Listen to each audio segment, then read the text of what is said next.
Hello everyone, this is Endgame Arts with another box and another breakdown of the demo. This is Yoshi's Crafted World for the Nintendo Switch. To jump right into it, there was a little size update. This update version is 1.01 since the making of this video, and it's the only update available. Now, I looked into the Nintendo listing history of that update, and it just mostly said bug fixes and tweaks and just little balances and so forth. Just your typical normal little quick bug fix. But I did play the entire game on the base vanilla version, which is my cartridge, which is the 1.00, and I didn't experience any bugs, problems, or issues in my playing experience. So I can just safely assume that you do not need or require to have this update to be able to fully enjoy the game. Now, as I did say, I do have the base vanilla version of the game. Now, I didn't know if I should mention who brought this information to me, but someone did inform me that they just recently got a new physical copy of Yoshi's Crafted World, and it has the newer update on the cartridge. He was nice enough to provide the cartridge code number as well as the back of the case in case I can find any variations between the base vanilla version 1.00 print run and the new print run with the 1.01 on the cartridge. Sadly, I looked in fine-tooth comb. I could not find anything different between the base vanilla version and the new reprint. But as I said, he was nice enough to provide the cartridge code, which I will provide you at the top right side of the screen so you can see that that's the new print run version cartridge code that he provided. So no, it doesn't really help you in terms if you're going to be buying a new game because it's all on a saran wrap and you can't see the cartridge. But if you already have the case and you walk into like a game store that just only has the cartridge, this gives you a chance to maybe ask to look at the cartridge and look behind it to see the code number of that cartridge in case you want to buy the most up-to-date version of the game.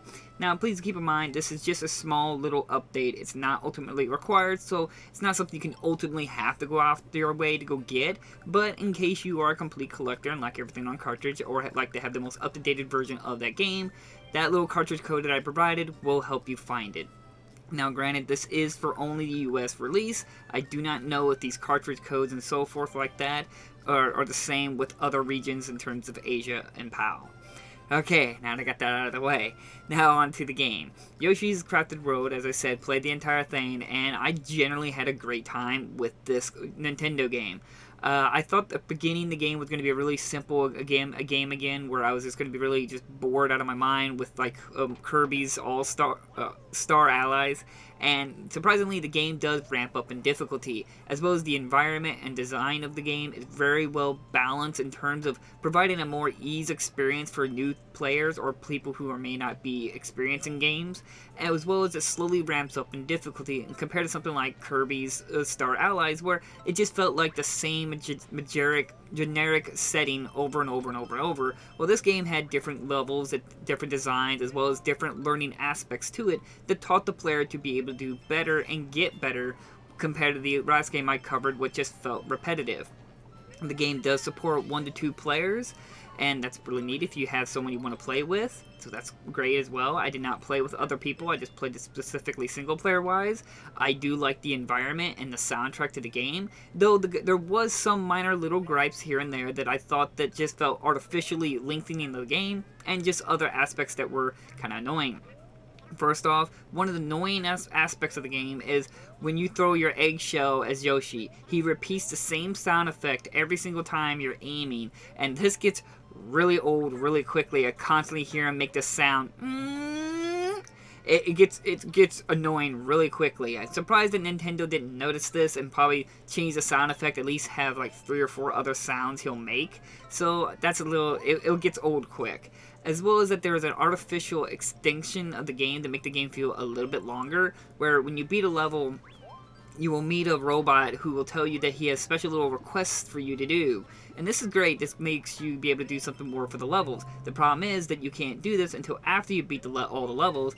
Nextly, you can only do one at a time, instead of having to give them all as an option and just do it all in one go, or just telling you at the beginning and just do it as your first time run so you can complete it all in one go. It just felt like an artificial lengthening of the game, so that was really bad design in terms of Nintendo there. But overall, I had a blast playing this game. It was just a fun little platformer. It was nice to be able to go pick up and go and have some fun. It wasn't too overly challenging, but not too simple that I just felt dull and boring for a veteran gamer.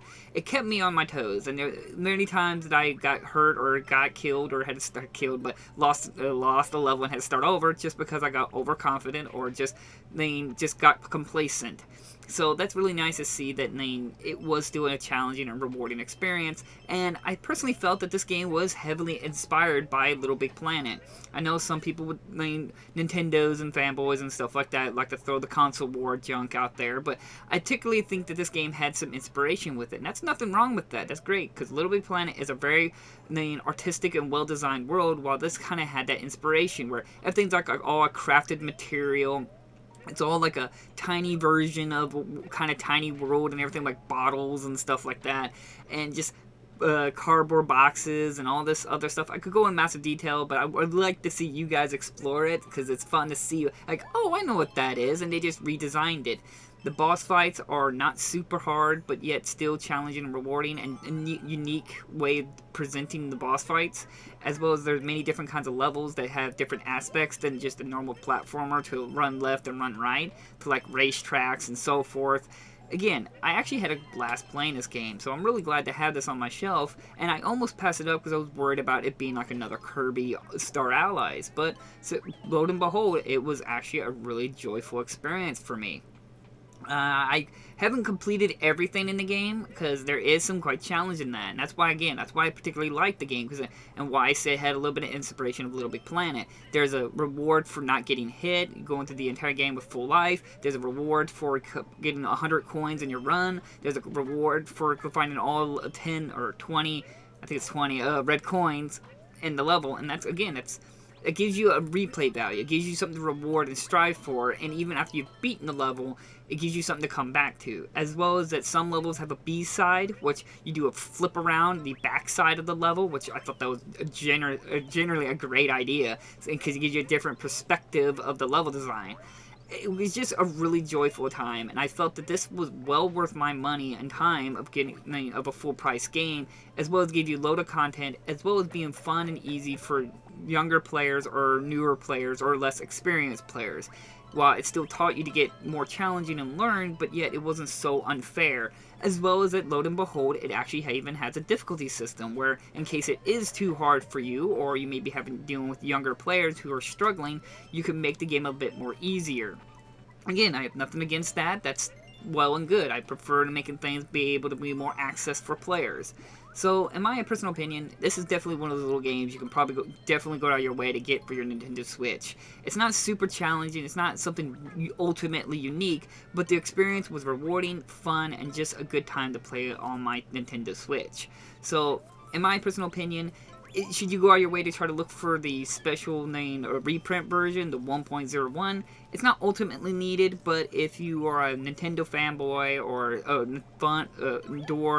complete collection, then of course you're going to go out of your way to get that one. But it's ultimately not needed. So I will try to leave links down in the description. I do not know which physical copy they'll send you, but ultimately, whichever one you get, you'll still have a great time with this game. And if you're wanting to go out of your way to get the special reprint version, then I hope they'll leave the cartridge code that viewer, the part of my Discord, provided to help everyone out. So thank you to him, because it was his contribution that provided the information. So thank you to him, and thank you all for watching, and I'll see you guys in the next unboxing video. Bye-bye!